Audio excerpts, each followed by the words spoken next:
दोस्तों, यह बात ध्यान रखने की है कि वेद कहते हैं कि ईश्वर अजन्मा है। यहाँ हम ईश्वर की बात नहीं करेंगे, देवों के देव महादेव की बात करेंगे, जो सबसे ज़्यादा ईश्वर तुल्य हैं।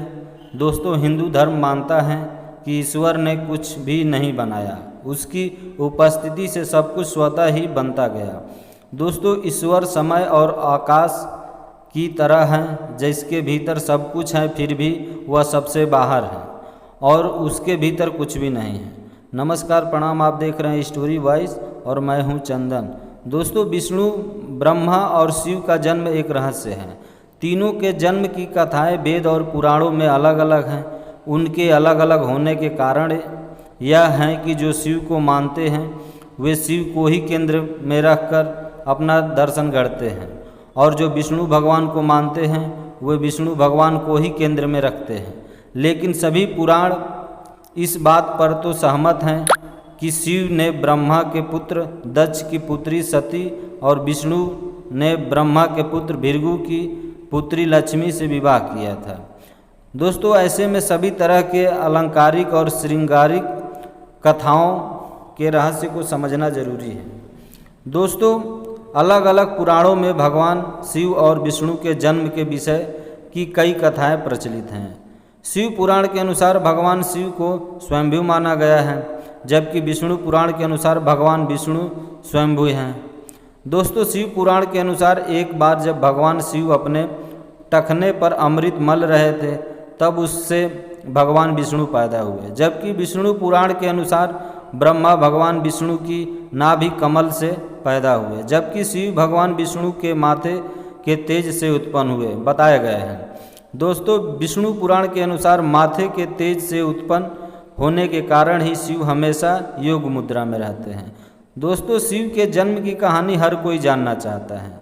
जैसे श्रीमद् भागवत के अनुसार एक बार जब भगवान विष्णु और ब्रह्मा अहंकार से अभिभूत हो स्वयं को श्रेष्ठ बताते हुए लड़ रहे थे, तब एक जलते हुए खंभे जिसका कोई भी ओर छोर ब्रह्मा या विष्णु नहीं समझ पाए, उसके बाद से भगवान शिव प्रकट हुए।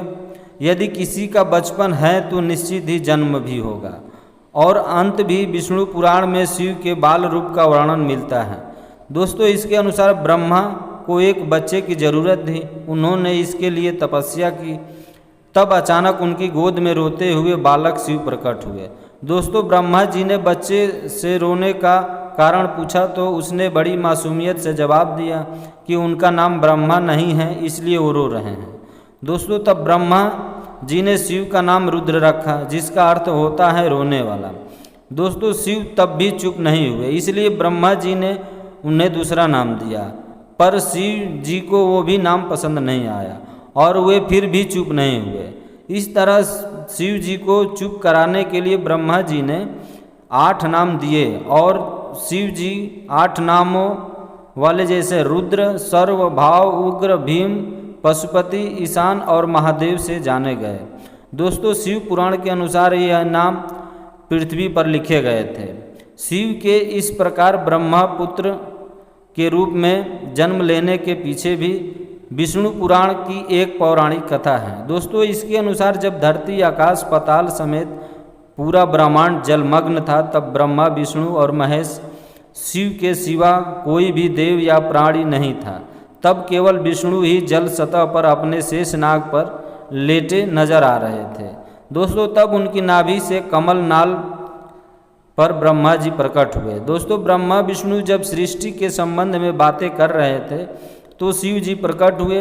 ब्रह्मा ने उन्हें पहचानने से इनकार कर दिया। तब शिव के रूठ जाने के भय से भगवान विष्णु ने दिव्य दृष्टि प्रदान कर ब्रह्मा जी को शिव जी की याद दिलाई। दोस्तों, ब्रह्मा जी को अपनी गलती का एहसास हुआ और शिव से क्षमा मांगते हुए उन्होंने उनसे अपने पुत्र रूप में पैदा होने का आशीर्वाद मांगा। दोस्तों, ब्रह्मा जी शिव जी की प्रार्थना दोस्तों शिव जी ने ब्रह्मा जी की प्रार्थना स्वीकार करते हुए उन्हें यह आशीर्वाद प्रदान किया।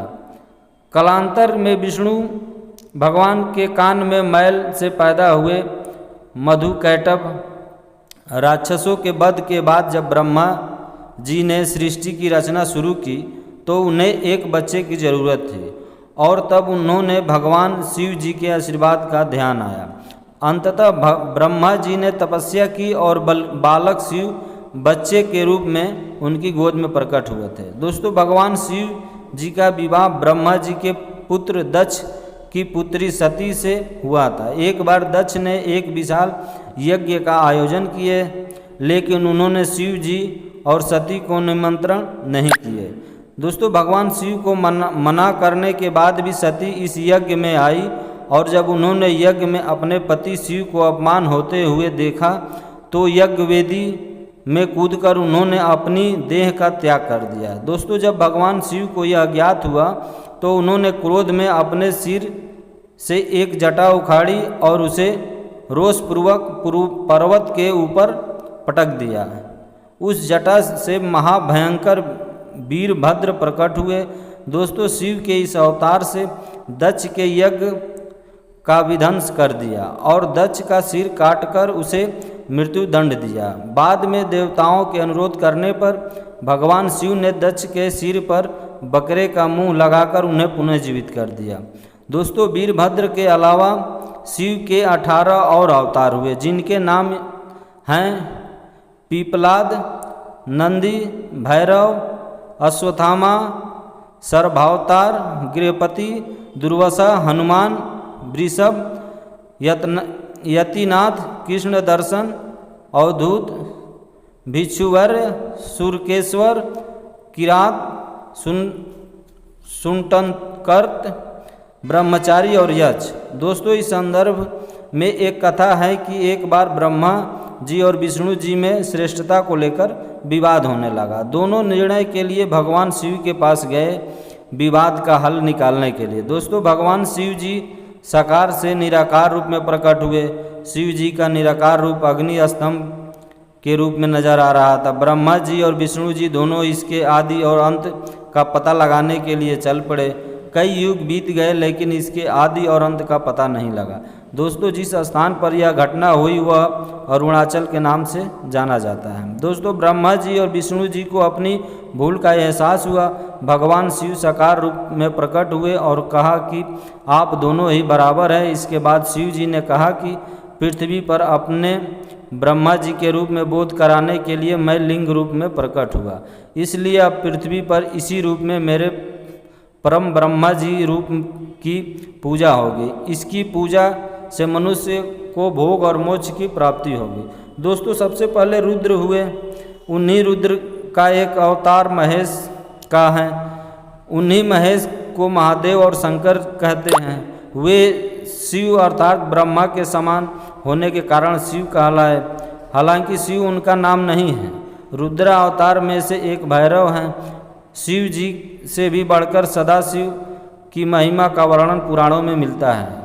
दोस्तों, सदाशिव को ब्रह्मा, विष्णु और महेश आदि का पिता माना गया है। सदाशिव की शक्ति को प्रधान प्रकृति कहा गया है, जो बाद में अम्बा नाम से प्रसिद्ध हुई। वह शक्ति अंबिका, पार्वती या सती नहीं कही गई है। दोस्तों, उसको प्राकृतिक सर्वेश्वरी, त्रिदेव जननी, ब्रह्मा, विष्णु और महेश की माता है। दोस्तों, नित्य और मूल कारण भी कहते हैं कि सदाशिव द्वारा प्रकट की गई उस शक्ति की 8 भुजाएं हैं। पराशक्ति जगत जननी वह देवी नाना प्रकार की गतियों से संपन्न हैं और अनेक प्रकार के अस्त्र शक्ति धारण करती है। दोस्तों, पहले शिव थे। रुद्र वैदिक काल के रुद्र और उनके अन्य स्वरूप तथा जीवन दर्शन के पुराणों में विस्तार मिला है। दोस्तों, वेद जिन्हें रुद्र कहते हैं, पुराण उन्हें शंकर और महेश कहते हैं। 12 काल के पूर्व के कालों में भी शिव थे। उन कालों के शिव की गाथा अलग है। दोस्तों, देव के देव महादेव देवताओं की दैत्यों से प्रतिस्पर्धा चलती रही थी। ऐसे में जब भी देवताओं का घोर संकट आता था तो वे सभी देवाधिदेव महादेव के पास जाते थे। दैत्यों, राक्षसों सहित देवताओं ने भी शिव को कई बार चुनौती दी, लेकिन वे सभी परास्त होकर शिव के मुख समक्ष झुक गए। इसलिए शिव हैं देवों के महादेव। वे दैत्यों, दानवों और भूतों के भी प्रिय भगवान हैं। दोस्तों, अग्निदेव शिव और गुरु दत्तात्रेय को धर्म और योग का जनक माना गया है। दोस्तों शिव के 7 शिष्य हैं ने ही शिव के ज्ञान और धर्म को संपूर्ण धरती पर प्रचारित किया है। दोस्तों कहते हैं कि शिव ने ज्ञान योग की पहली शिक्षा अपनी पत्नी पार्वती को दी थी। दूसरी शिक्षा जो योग की थी उन्होंने केदारनाथ के कांति सरोवर के तट पर अपने पहले 7 शिष्यों को दी थी। उन्हीं के सप्त ऋषि कहा गया जिन्होंने योग के अलग अलग आयाम बताए और ये सभी आयाम योग के 7 मूल स्वरूप हो गए। आज भी योग के ये 7 विशिष्ट स्वरूप मौजूद हैं। इन सप्त ऋषियों को विश्व की अलग अलग दिशाओं में भेजा गया है जिससे वे योग के अपने ज्ञान को लोग तक पहुंचा सके। दोस्तों कहते हैं कि एक को मध्य एशिया, एक को मध्य पूर्व एशिया व उत्तरी अफ्रीका, एक को दक्षिणी अफ्रीका को, एक को हिमाचल के निचले क्षेत्र में, एक ऋषि को पूर्वी एशिया, एक को दक्षिण में भारतीय उपमहाद्वीप में भेजा गया और एक आदि योगी के साथ वहीं रह गया। अगर उन इलाकों की संस्कृति पर गौर किया जाए तो आज भी इन ऋषियों के योगदान को चिन्हित वहाँ दिखाई दिए जाएंगे। दोस्तों आज से 15 से 20 हजार वर्ष पूर्व वारह काल की शुरुआत में जब देवी देवताओं ने धरती पर कदम रखे थे तब उस काल में धरती हिमयुग की चपेट में थी।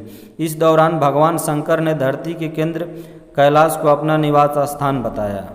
दोस्तों विष्णु ने समुद्र को और ब्रह्मा जी ने नदी के किनारे को अपना स्थान बनाया था। पुराण कहते हैं कि जहाँ पर शिव विराजमान है उस पर्वत पर के ठीक नीचे पाताल लोक हैं जो भगवान विष्णु की स्थान है। दोस्तों शिव के आसन के ऊपर वायुमंडल के पार क्रमशः स्वर्ग लोक और फिर ब्रह्मा जी का स्थान है जबकि धरती पर कुछ भी नहीं था। इन तीनों से सब कुछ हो गया। दोस्तों वैज्ञानिक के अनुसार तिब्बत धरती की सबसे प्राचीन भूमि है और पुरातन काल में इसके चारों ओर समुद्र हुआ करता था। फिर जब समुद्र हटा तो अन्य धरती का प्रकटन हुआ और इस तरह धीरे धीरे जीवन भी फैलता गया। दोस्तों सर्वप्रथम शिव ने ही धरती पर जीवन के प्रचार प्रसार का प्रयास किया, इसलिए उन्हें आदिदेव भी कहा जाता है। दोस्तों आदि के अर्थ प्रारंभ, शिव को आदिनाथ भी कहा जाता है। आदिनाथ होने के कारण उनका एक नाम आदिश भी है। इस आदिश शब्द से ही आदेश शब्द बना है। दोस्तों नाथ साधु जब एक दूसरे से मिलते हैं तो कहते हैं आदेश। शिव के अलावा ब्रह्मा और विष्णु ने संपूर्ण धरती पर जीवन की उत्पत्ति और पालन का कार्य किया। सभी ने मिलकर धरती को रहने लायक बनाया और यहाँ देवता, दैत्य, दानव, गंधर्व, यक्ष और मनुष्य की आबादी को बढ़ाया गया। दोस्तों इसी प्रकार की वीडियो देखने के लिए हमारे चैनल को ज़रूर सब्सक्राइब कीजिए। अगर हमारा वीडियो अच्छा लगा है तो कमेंट में ज़रूर बताइए कि आप सभी को वीडियो